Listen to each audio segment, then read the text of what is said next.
This is now the third year in a row I've had the opportunity to speak here. It's always great. The theme of this year's Global Security Forum is timely, as emerging technologies will fundamentally transform the character of warfare in years to come. This is not a new phenomenon, however. Our history is replete with examples of the momentous impact of technological change and advancement on warfare. In fact, we are approaching the 100th anniversary of one such time, namely the experiment that ultimately led to the creation of the United States Air Force. As we all know, after World War I, Brigadier General Billy Mitchell, one of the earliest proponents of air power, convinced Congress to test whether aircraft could effectively bomb ships at sea. His unit successfully demonstrated that they could by easily sinking a captured German battleship. General Mitchell's continued advocacy for air power, despite years of resistance from his superiors, ultimately changed the future of warfare. A decade after his death, the United States made the U.S. Air Force an independent service. Nearly a century after his bold experiment, we are reminded of General Mitchell's foresight as we stand up the United States Space Force, a force that will ensure America's dominance in the newest warfighting domain. Now, with each generation come new transformational technologies. History has taught us that those who are first to harness such innovation often gain a decisive advantage on the battlefield for the many years that follow. The National Defense Strategy helps us to do just that, as it guides our efforts to develop new capabilities and adapt the force to a security environment shaped by new threats from our strategic competitors. The NDS prioritizes China first and Russia second in this era of great power competition. Both of these revisionist powers, as we know, are trying to use emerging technologies to alter the landscape of power and reshape the world in their favor, and often at the expense of others. Beijing, for example, is combining direct state investment, forced technology transfer, and intellectual property theft to narrow the gap between U.S. and Chinese equipment and weapon systems, while also developing the asymmetric capabilities to counter our strengths. Indeed, the Chinese government is using its diplomatic, military, and economic power to advance its aims in ways that are heavy-handed, often threatening, and usually contrary to international rules and norms.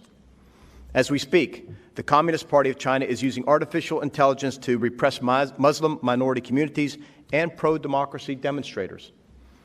In fact, the party has constructed a 21st century surveillance state with unprecedented abilities to censor speech and infringe upon basic human rights.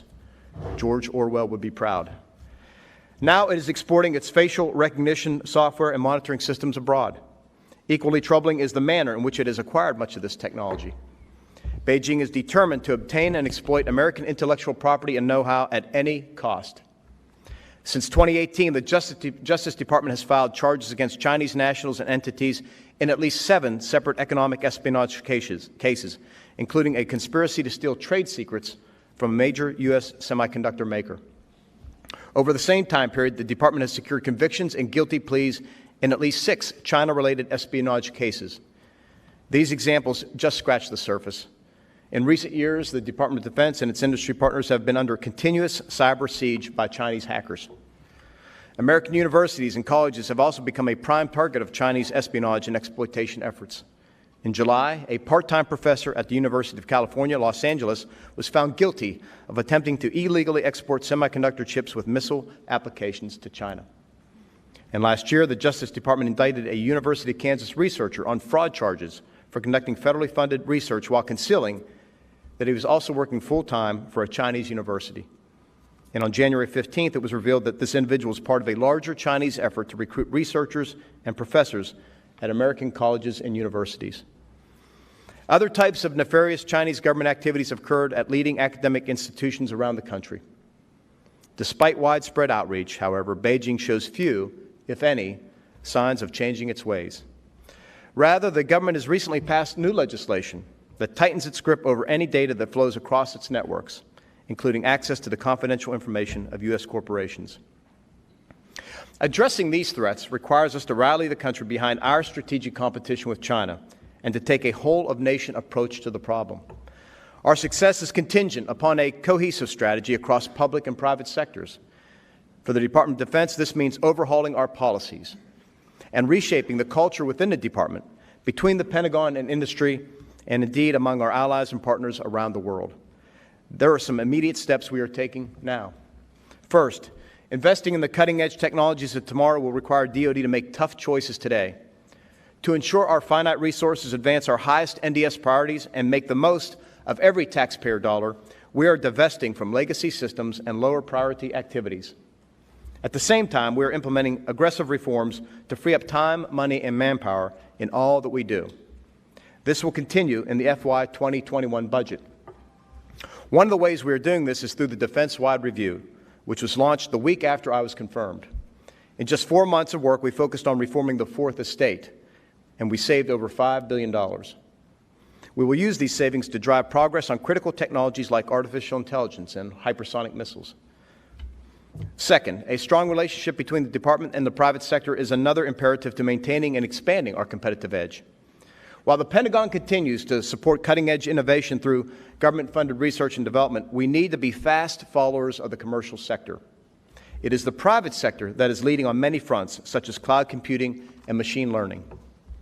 Beijing recognizes this as well and continues to acquire U.S. technology through foreign investment, corporate acquisition, forced tech transfer, and other means.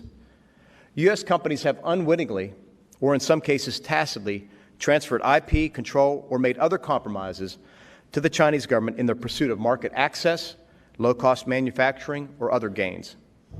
When I meet and speak with CEOs, many of them now recognize the mistakes that were made. They are altering their strategies and adapting their operations to protect their companies and to help safeguard the United States. Many are now putting national security first. They are working alongside DoD to protect American innovation and our leadership in critical fields. At the Pentagon, we also acknowledge that we have changes to make. There are things we must do in order to work more closely with our nation's innovators, to become a better customer, and to partner in more effective ways. That is why we're implementing the most significant acquisition reform in years. Doing so will make it easier for companies of all sizes and sectors to do business with the Department while enabling the Pentagon's leadership to more readily identify and provide the advanced solutions our warfighters need. I'd like to touch briefly on some of our highest priority technologies. First of all, there's been a lot of media attention on 5G, and for good reason. 5G offers the potential of lightning-fast, voluminous, and ubiquitous connectivity. China understands this, and that's why I've warned our allies and partners against allowing Chinese firms to put their security of their networks at risk with attractive, low-cost solutions. Doing so jeopardizes our military interoperability and intelligence sharing, and by extension, our partnerships. To counter this, we're encouraging allied and U.S. tech companies to develop alternative 5G solutions and for our respective governments to do everything we can to enable their success. For its part, the Department of Defense recently launched a major initiative to accelerate U.S. 5G activity through collaborative experimentation with industry at 4 military bases around the country. A second priority is long-range fires. Winning future conflicts requires us to stay ahead of our competitors' growing anti-axis aerial denial capabilities, which is why the Joint Force is developing capabilities that improve our lethality with greater speed at greater ranges. The Department nearly doubled its long-term investment, almost $5 billion more in FY 2020, for hypersonic weapons alone over the next 5 years. And our FY 2021 budget will be even stronger. We have significantly ramped up flight testing and other experimentation so that we can accelerate the delivery of this capability in all its forms to our warfighters years earlier than previously planned.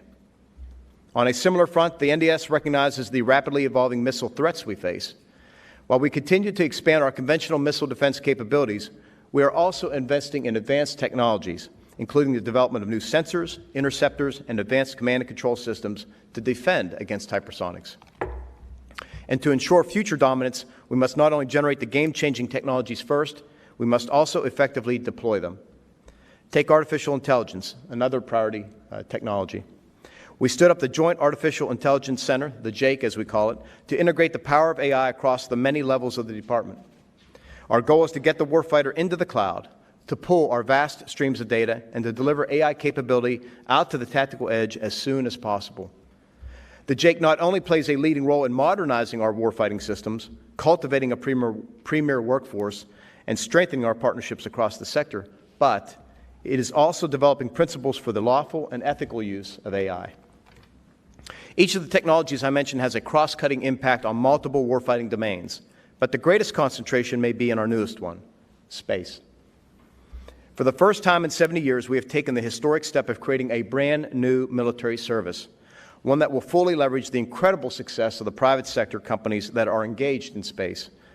The United States Space Force promises to be another incubator for a whole new generation of advanced technologies, much like NASA was a breeding ground for a wide array of high-tech breakthroughs in the 20th century. Last week, General John Raymond was sworn in as the first Chief of Space Operations. His leadership, along with Air Force Secretary Barrett's, will be instrumental in fully standing up the service and preserving America's military superiority for decades to come. Just like many other things of great import, dominance in space will require a whole-of-government approach to maintain U.S. technological superiority and leadership. That means we must outcompete, out-innovate, and out-hustle everyone else. We have a solid history of doing so, and we are in a strong position going forward, with our largest R&D budget in 70 years. But all this is still not enough. We must also safeguard America's innovators, its companies, and our supply chains. Simply put, we must also be better at defense. That is why we are strengthening our foreign investment laws, our export controls, and our cyber defenses. Our allies and partners are beginning to take similar actions. Them doing so will be critical to our collective success. Finally, across the force, we are working to shed our risk-averse culture and establish an ecosystem where experimentation is incentivized and innovation is rewarded. We need a new generation of brilliant iconoclasts like General Billy Mitchell, innovators willing to challenge the status quo and conventional wisdom. And we need forums such as these to unite government, academia, and the private sector in pursuit of common goals. Together, we must demonstrate to the world that America is the global leader in the responsible development, deployment, and employment of game-changing technologies. Unlike our adversaries, we will use these capabilities to keep the peace, to promote prosperity, to ensure security, to protect sovereignty, and to defend the international rules and norms that served us all well for decades. By doing so, the United States will, I believe, remain the responsible, values-based, global partner of choice for many, many more years to come. Thank you for your time, and I look forward to our discussion.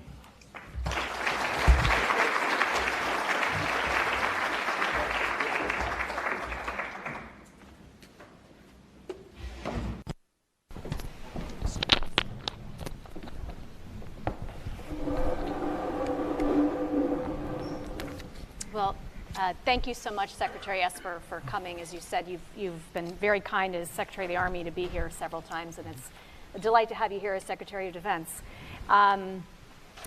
Before we get into the meat of the discussion, let's get one top of the front page issue resolved or covered. There's been back and forth between the department and press on injuries in Iraq. This seems like a brush fire that need not continue. Can you just talk a little bit about the degree to which the Pentagon is open to sharing information with the public about injuries sustained in Iraq during the Iranian missile strike? Well, we're fully committed to being transparent about what happens, but we need to make sure we're accurate and that we categorize things properly, and that's our commitment. And it's not just Iraq; it's wherever troops are engaged, and that's our commitment.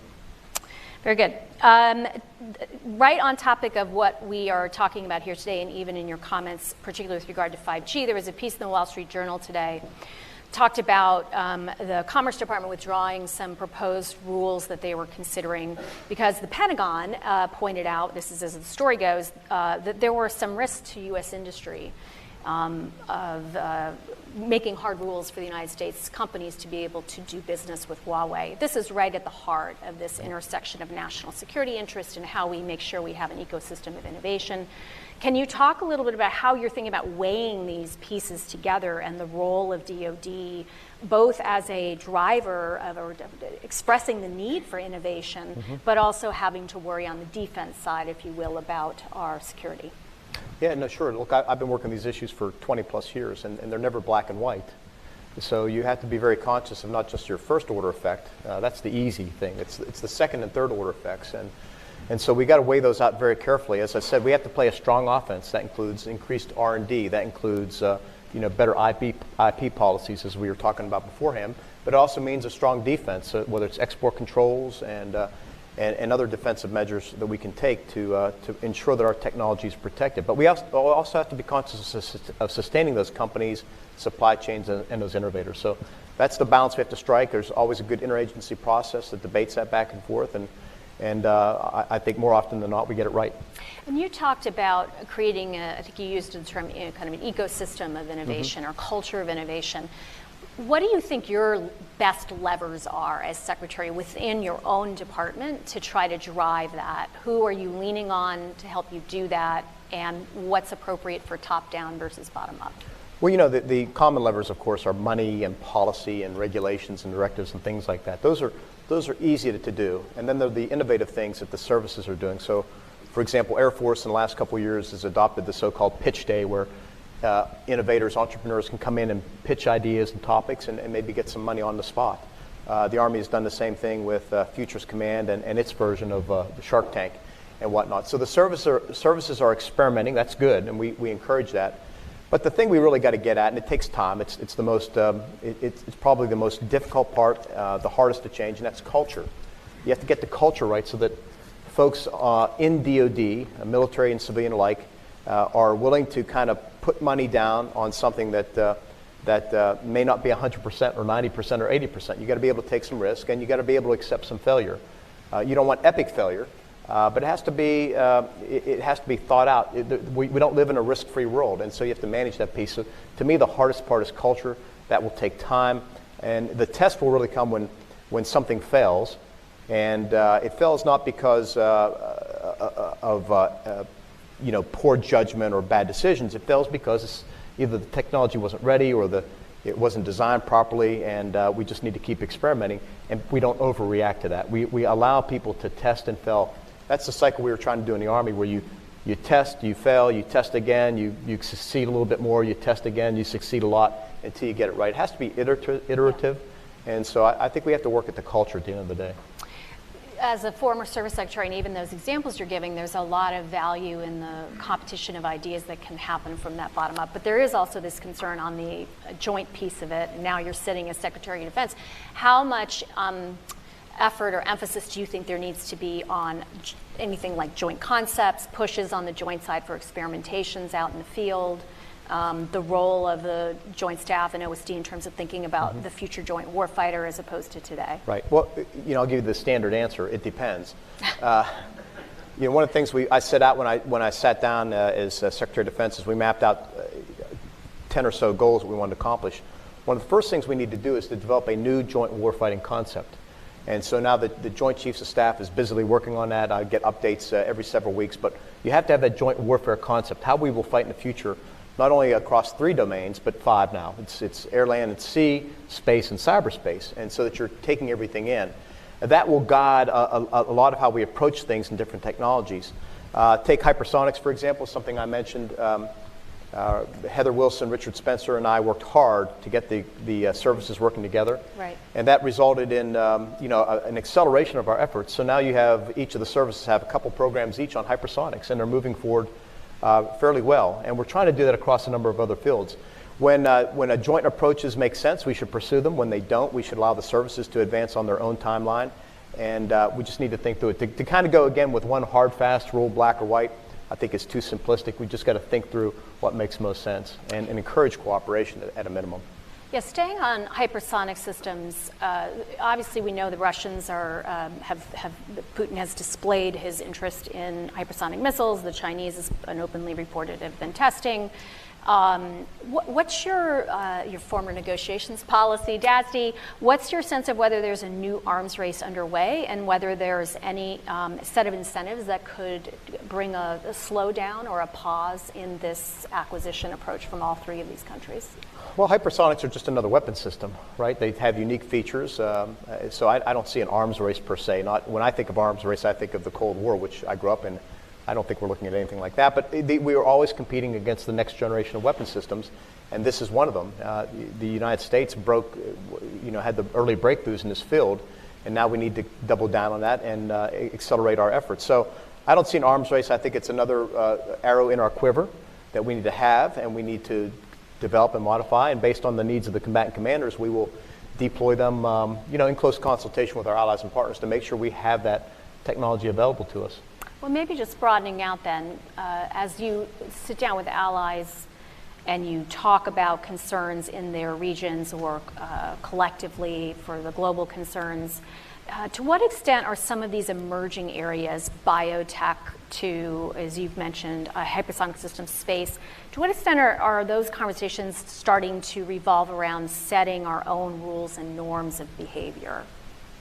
It depends on the technology. Obviously, for good reason, there's a lot of concern about AI, how it would be used, what it could do, what it cannot do, and we need to have a thoughtful discussion on that. We've begun that within the department, is the ethical use of AI going forward. It depends on the weapons system.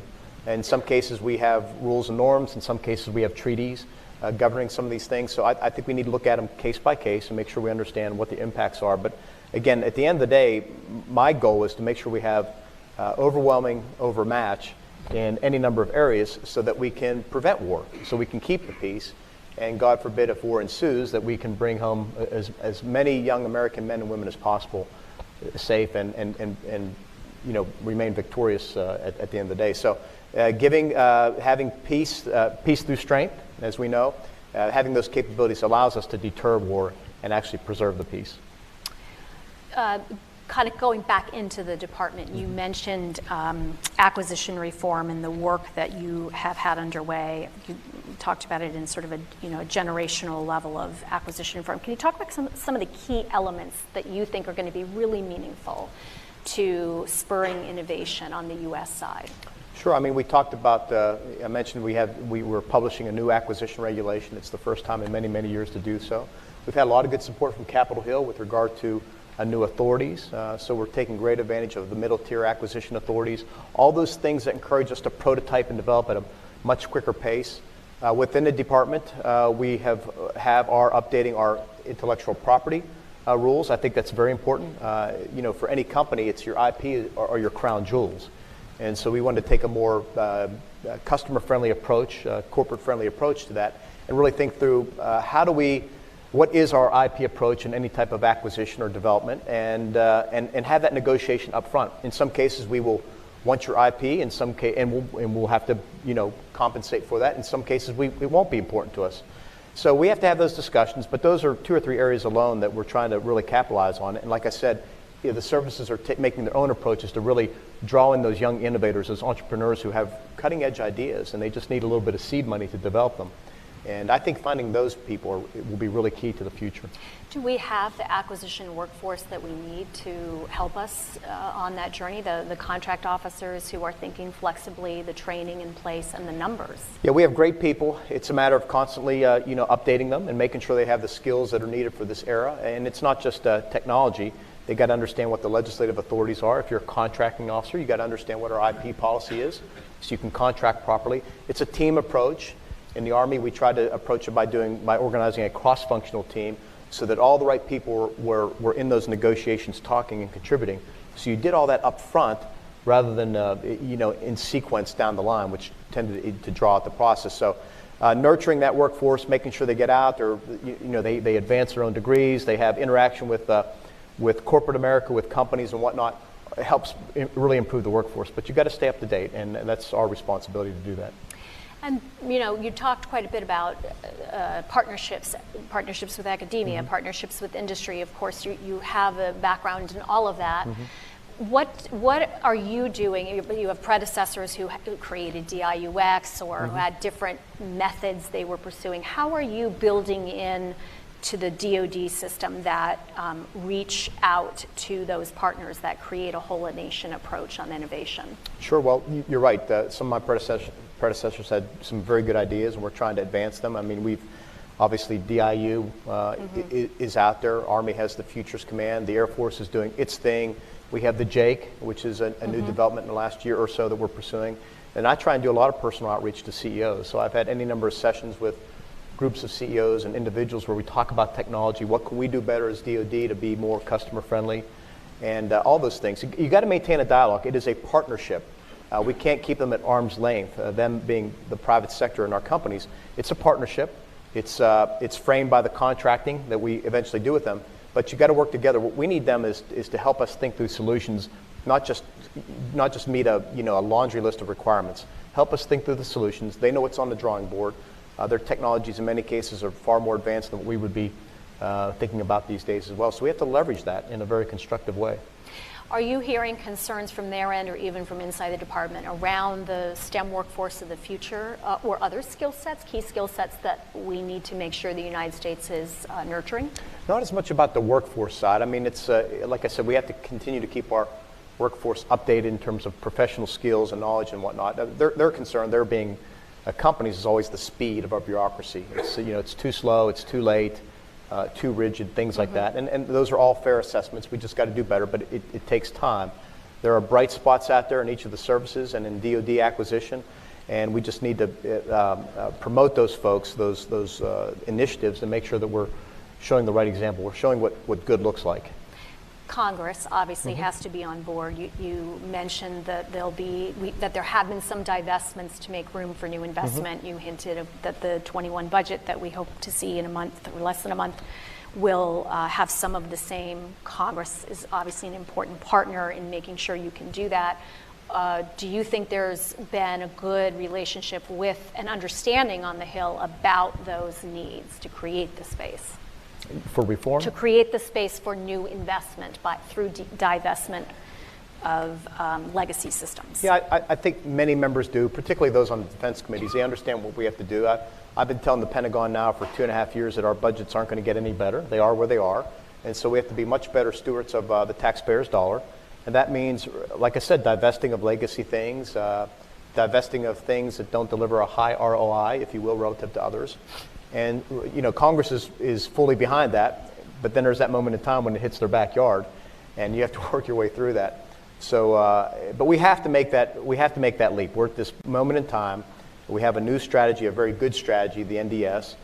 We have a lot of support from Congress, and we have to make this. We have to bridge this gap now between what was Cold War era systems and the counterinsurgency, low intensity fight of the last 18 years, and make this leap into great power competition with Russia and China principally. And that requires, again, a whole new way of thinking, new warfighting concepts, new technologies. We've outlined what those are, and make that leap. And it's going to be hard, and change is tough. And most people don't like to change, but we have to do it if we're going to be successful in the future. The National Security Strategy, not the NDS, but the National Security Strategy talked about something at the time called a National Security Innovation Base. Is that the right way to think about at the broader U.S. government level and whole of society level, how we should be moving forward? And if so, what progress has been made on that? I think that base is very broad, and you can't. It's not just big companies. It's large companies, medium companies, small companies. It's the young entrepreneurs right now who are tinkering away in a garage somewhere. We have to find all of them, but it's also our global partners. And we have a lot of great companies off our shores who do good work for DoD and have good systems. And we need to encourage all that and buy the best systems that we can for our warfighters. So I think that base is very large. We have to nurture it. One of the things I'm concerned about, I think we talked about beforehand, is competition. We've got to have more than 2 companies or 3 companies competing in any one field, whether it's radars or missiles or artillery systems. You have to have a lot of competition. Competition drives down price and drives up performance. And so if we lose that competition, that's what concerns me in the long run. So this gets to overall the health of the defense industrial base and the degree to which it's the commercial sector, if you will, this idea in general of commercial off the shelf, which we can use for lots of applications. There are some systems for DoD that are pretty specific. What is the state, in your opinion, of the defense industrial base as it relates to this more specific set of suppliers and their supply chains? And do you have folks thinking ahead to how to improve that situation? No, sure. We have a lot of folks thinking about that, and you're right. There are some companies who do just defense work, right? I mean, not most, I should say, mostly defense work, and you have to be very careful, though. So we have to nurture that defense base, and we have to make sure it's there when we need it. We went through this years ago with tanks, right? Armored vehicles. You don't find those in the private sector except for defense suppliers. But there are other technologies where companies can certainly survive with or without DoD. So you got to be conscious of all that. But again, for me, it's competition. We got to be very, very careful of the competition. And if you're a defense company, the other factor you have is predictability, or I should say lack of predictability, because you have, we've faced sequestration for many years. CRs have become commonplace, unfortunately, and that has an impact on your revenue flow if you're a company. And so what many companies want, the same thing we want at DoD, is predictability in our funding, is what will it look like, so we can manage our programs over multiple years. When you can do that, it allows you to manage your workforce. It allows you to manage your plant better. For us, we can manage programs. We can do multi-year contracts. It lowers our price and gives us more quantity. All those things are important. So we need some predictability, and that's what we need from Congress is that type of predictability. Okay, I'm going to go to the audience questions now. We have some questions related to comments you made and are generally discussed about China and the defensive side at home, if you will, one piece of which is about students.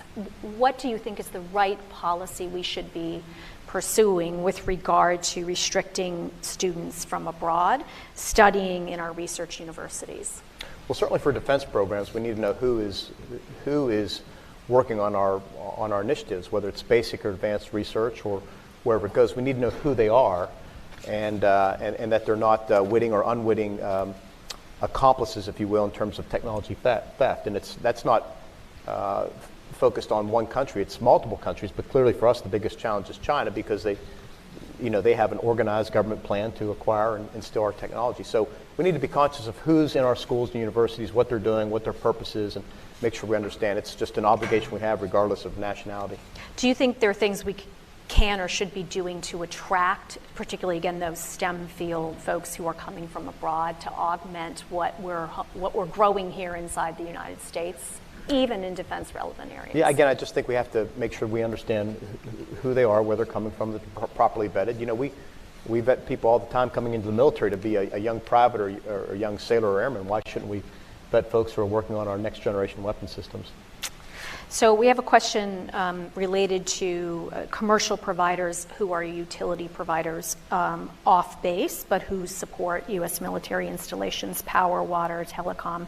How does DoD plan to help these utilities protect their infrastructure against, against any kind of, this particular question's on EMP, but presumably on cyber and other issues? Yeah, well, that's where comes the whole of government approach. When you talk commercial sector, a lot of that's driven by DHS and other parts of the United States government. I mean, it is incumbent upon all of us to take proper security measures with regard to cyber. It begins with your own hygiene, if you will, by the individual users and companies.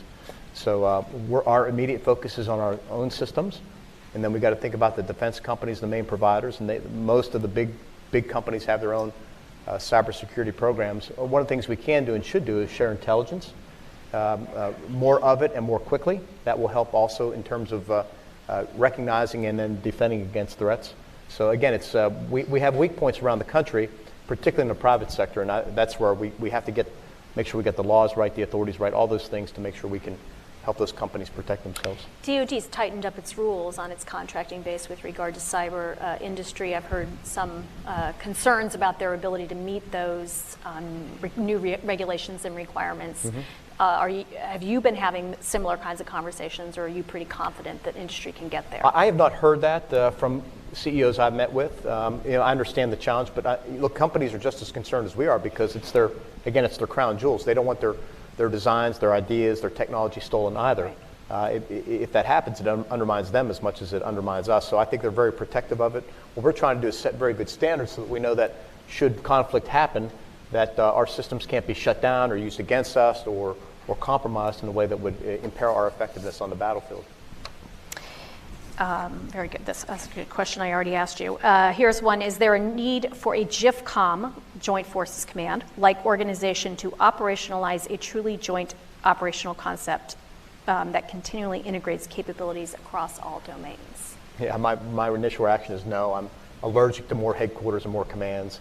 I think it has to be built into the DNA of the organizations to fight jointly, to fight in that type of manner. I think we do it all the time. I just came from Southcom yesterday, down in Miami, and we think all the time about the joint force, and not just the joint force, but joint force augmented by interagency partners and augmented by our allies and partners. So again, down when I was in Southcom yesterday, I met not just our respective component commanders from our various services, but we had several allied officers down there in our headquarters integrated. And that's the way we need to fight. And that's what makes us so successful is we have partners and allies, and not just partners and allies who show up on game day, but who are with us day in, day out, working with us. So here's a question I'm going to paraphrase. There are some who, I do not think you are one of them, but there are some who might suppose that we can basically rely on the private sector to do the basic R&D work to create the promising technologies. This relates in some ways to your fast follower comment that you made during your remarks. I think there are others who would argue that DoD has a long history of being a leader in basic research. You did make the point that you have the highest percent of R&D at this point that you have. Do you think that's sustainable?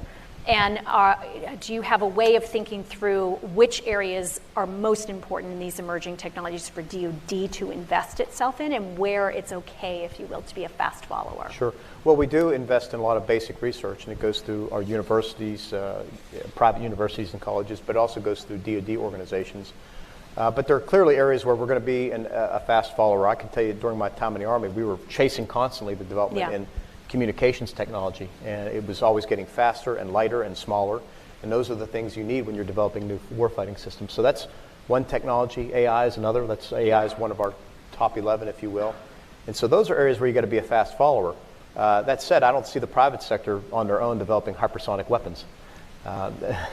Nor do we. Knock on wood, right. yes. So those are areas where we're going to have to put money in, and we're putting a lot of money, billions of dollars, into hypersonics to do just that. Okay. We have a couple questions on regional issues, specifically a few starting on North Korea. North Korea has claimed a new strategic weapon. How much of a threat do you see that to be, their recent launch? And how do you think it is possible, in other words, in terms of support to North Korea potentially from China or Russia, that they have developed the kinds of capabilities they're now developing?